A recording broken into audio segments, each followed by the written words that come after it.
Tam tahmin ettiğim gibi. Koskoca kız oldun, hala çikolataları yiyip yiyip yatağın yanına sıkıştırıyorsun değil mi?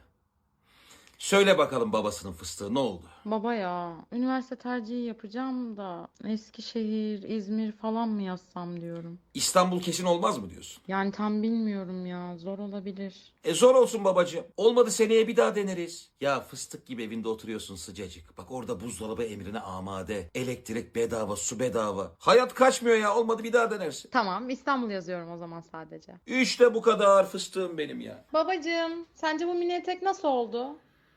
Yani yavrum maşallah manken gibi fiziğin var. Ne giysen yakışıyor da. Bu etek olmamış, seni kilolu göstermiş ya. Senin siyah bol pantolonun var, geçen sene aldığımız dökümlü. Onu giysen ya çok yakışır. Evet unuttum, ben onu giyeyim. İşte bu kadar. Ne haber? Senin cebinde bir şey mi var baba? Bir şey yok. Bakayım.